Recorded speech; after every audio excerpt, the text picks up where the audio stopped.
Estamos aqui para mais uma palestra do CONIAGRO, o primeiro Congresso Internacional de Agrotóxico, com Alessandro Long Gomes, diretor da VIG Medicina Ocupacional, farmacêutico, bioquímico de formação e toxicologista. Muito obrigado, Alessandro, por sua presença aqui. Estamos muito felizes de poder contar contigo no nosso evento. Para nós é um grande prazer também participar e conversar um pouco sobre a nossa área de atuação. É verdade, né?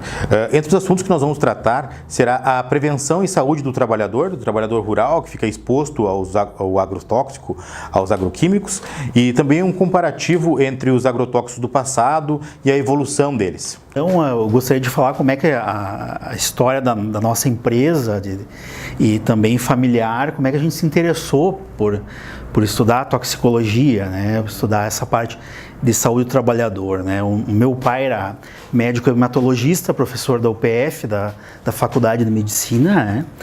E começou a receber vários casos assim, de doenças malignas relacionadas às doenças hematológicas.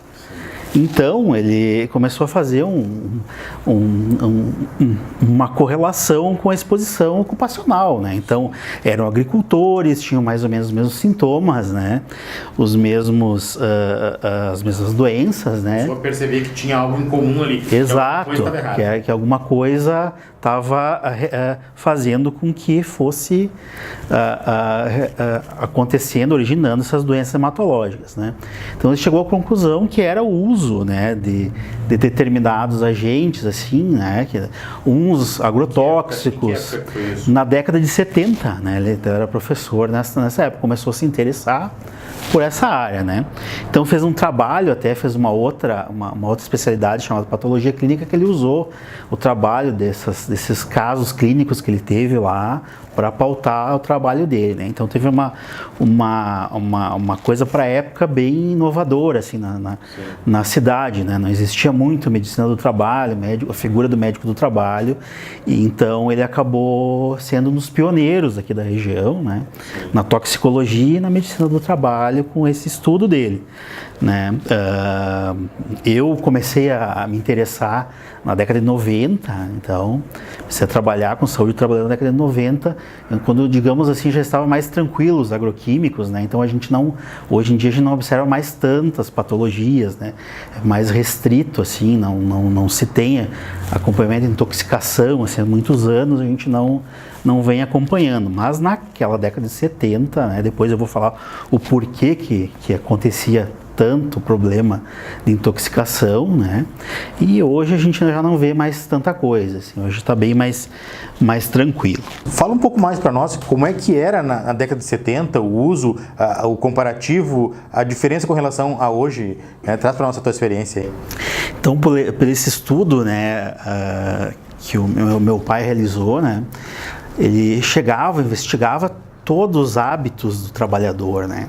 Então não existia, em primeiro lugar, muito conhecimento sobre como você deve manejar, armazenar, preparar, até mesmo como aplicar o produto, né? Então o armazenamento era de qualquer forma, de qualquer jeito, né? A preparação era sem nenhum EPI. Então a gente tem fotos do estudo do meu pai que tá o trabalhador lá só de calção, assim, só de short, sem nenhum chinelo, né? Preparando a cauda lá para que depois vai ser pulverizado só com a mão, assim, sem... Inclusive eu tive a oportunidade de ver em alguns casos onde esses operadores, eles se negavam a utilizar, operadores que operavam o trator, que não tinha cabine na época, não queria usar chapéu, não queria usar nada.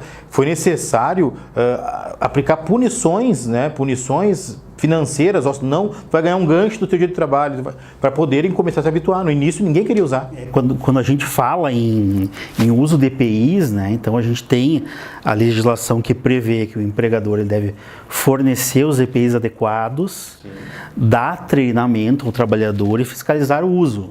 Por sua vez, o trabalhador deve usar, senão ele pode ser até demitido por justa causa, né? Então, isso é uma coisa que hoje em dia não se aceita. Mas, em contrapartida naquela época, assim, a coisa era muito amadora ainda, né? Essa coisa dos EPIs. Talvez o pessoal achava que era frescura. Isso. Eu até vi reportagens, assim, que o pessoal, os técnicos mesmo, falando sobre a parte da toxicologia, dizendo, temos que achar meios mais adequados para os nossos EPIs, que é muito calor, né? Esses EPIs que vêm, o macacão, o chapéu, são coisas para os Estados Unidos e para a Europa. Aqui não se aplica no Brasil, né? Então, os técnicos da época ainda dando uma... com essa resistência, com essa resistência ao uso, que hoje não se admite mais, né? É que também o calor é algo que passou, né? Agora um residual. Sim. Esses produtos da época era muito mais... Uma exposição, por exemplo, do orgânulo colorado na época poderia fazer a diferença entre a pessoa estar viva e morta. Então, entre conhecer ou não os netos. Exatamente. Então o pessoal aplicava, assim, por exemplo, na cultura do tomate, né?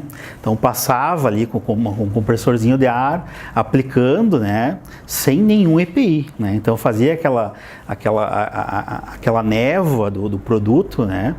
E ele chegava no final da jornada de trabalho todo molhado, né? Esses produtos, eles têm absorção por via respiratória, por via oral e por via dérmica. Então tu imagina a exposição por não usar EPI, né, de um trabalhador naquela época. Então realmente era muito amadora a questão dos EPIs, né? Era muito precário, né? Também não existia o controle médico que hoje em dia a gente tem, né? Que é a questão dos exames periódicos, né? Fazer todo aquele controle periódico da saúde do trabalhador. Também naquela época não se existia. Começou a se constituir as NRs, que é a legislação para isso, em 1978, né? Então foi surgindo, né? As embalagens, assim, tem no trabalho do meu pai que os agricultores reutilizavam elas para, por exemplo, armazenar água gelada na geladeira. Então tu imagina, né? Hoje em dia não se admite, mas naquela época, né, pegavam para beber água. Isso, era bonitinha a embalagem, de vidro às vezes, né? Então usavam para beber água, e sem falar no solvente que eles utilizavam, né, nos agrotóxicos, né, naquela época, que eram os hidrocarbonetos aromáticos, que são extremamente cancerígenos, né? Temos o benzeno, o tolueno chileno, os maiores exemplos, né, o benzeno principalmente, que é um dos maiores cancerígenos que a gente conhece na literatura técnico-científica, né? Então usavam como solvente.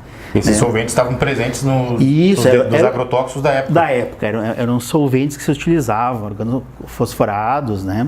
Então espalhava muito bem, mas tinha essa contrapartida nociva à saúde, que é as doenças hematológicas dos hidrocarbonetos, né?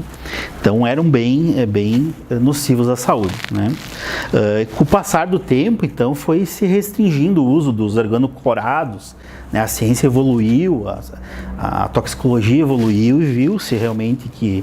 Surgiram novos produtos também. Surgiram novos produtos mais seguros, e não tem por que se usar um produto como um organoclorado que dura de 30 a 100 anos no meio ambiente, nos humanos, assim, né? Então não tem por que usar um produto tão tóxico, tem outras alternativas, né? Claro que a gente precisa usar para ter a produção agrícola, é importantíssimo para... mas talvez no momento que começou a se conhecer mais através desses estudos toxicológicos sobre esses produtos, começou então a diminuir a utilização deles, até que foram proibidos, né? Isso, a primeira restrição foi em 86, né? Começou a surgir essa restrição aos organoclorados em 86, foi proibindo-se o uso dele, depois passou a ser permitido o uso só pelo governo, nas campanhas contra o mosquito da dengue, né?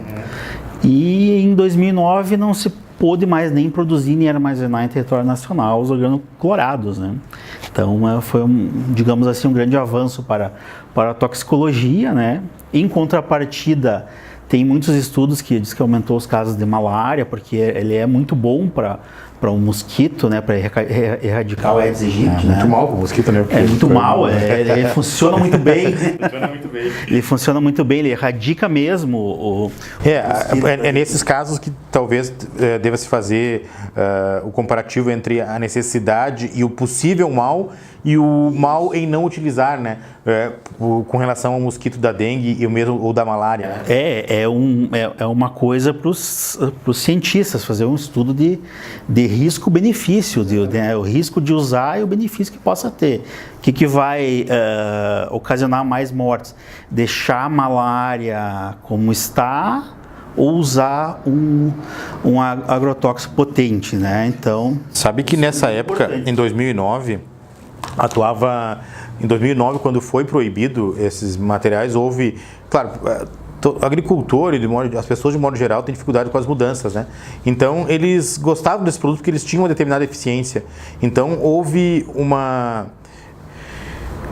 de certa forma a população uma dificuldade em aceitar essa proibição, né? Por que isso? Por que estão proibindo? E não se compreendia muito bem sobre isso que está falando para nós.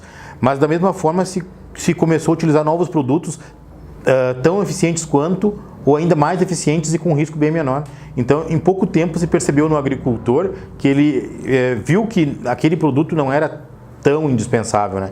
Claro que talvez existam outros casos onde ainda poderia ser necessário, mas assim, se percebeu que o agricultor ele estava receoso quando se cortou lá em 2009 e agora como é que nós vamos controlar a lagarta? No entanto, vieram novos produtos, veio até a tecnologia da soja intacta hoje que utiliza ainda menos inseticidas, né? Então isso tudo é bastante interessante. A evolução da ciência é muito favorável, né? Vai surgindo novos produtos e a gente vai tendo benefícios, né? Então, inclusive para a saúde do trabalhador, que é o meu foco, né? Sabe que o nosso congresso, a ideia dele é exatamente trazer informações corretas e de qualidade para o produtor rural, para a pessoa do campo, porque existe hoje uma discussão, uma polarização muito grande e um ataque aos agrotóxicos, né?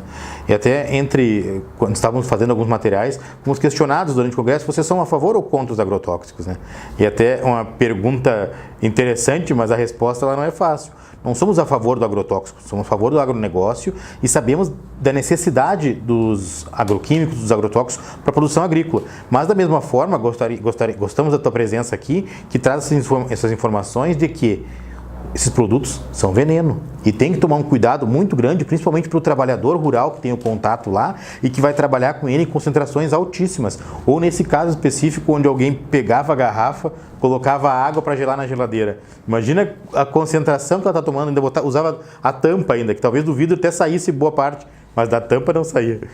Sim. Não, era bem comum, assim, eu vi casos do trabalhador estar com o compressor de ar aspergindo na plantação de tomate e uma criança de 10 anos auxiliando, né? Então imagina como era a consciência sobre o uso, né? E esses produtos eram cumulativos no organismo? Eles acumulavam? Os organoclorados, sim, eles são cumulativos. Você vai se expondo e vai aumentando a dose que você tem no organismo. Porque eles têm muita afinidade por gordura, né? Então, como a gente tem bastante gordura no corpo, ele vai lá se acumular, né? Então, tem estudos relacionados aos organoclorados que eles passam a barreira hematocefálica e vão lá na gordurinha, lá para provocar mal de Alzheimer, por exemplo, né? Então é uma coisa bem delicada de se tratar, né? Bem complexa também.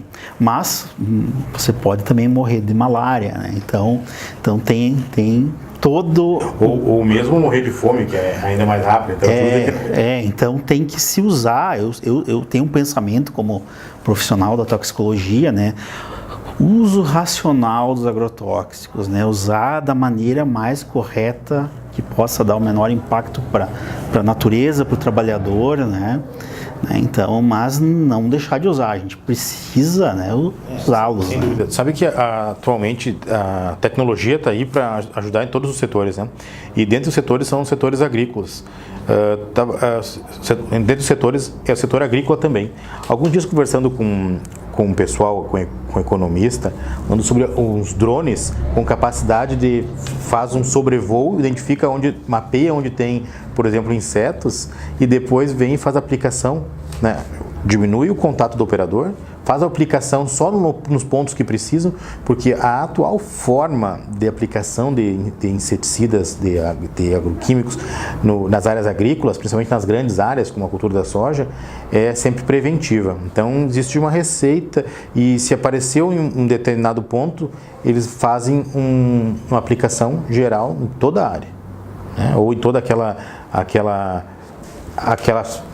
área que foi estabelecida. Porém, a tecnologia está favorecendo que num futuro bem próximo utilizemos cada vez menos, né? Cada vez menos. Mas sempre é necessário, com certeza, ter um cuidado na aplicação e o cuidado do operador, que é quem tem os maiores problemas de intoxicação. Pelo que eu vi do trabalho desse trabalho do teu pai, deu para identificar que os casos mais é entre agricultores. Isso, os casos mais graves eram entre agricultores por falta de conhecimento e pela falta de uso dos EPIs, né? Eles não utilizavam, né? E faziam a cauda perto, por exemplo, de fontes de água, rios, riachos, assim, espalhava, né? Então lavava, mexia com a mão sem nenhuma luva, né? Não fumava, se alimentava perto da cauda ali, da preparação, né? Então era totalmente inadequado o manejo, né, e a proteção, né? Então se evoluiu muito nesses 40 anos, assim, nessa questão da segurança do trabalhador, né, e da maneira com que se encara essa realidade dos EPIs para esse tipo de atividade, né? Então se evoluiu muito.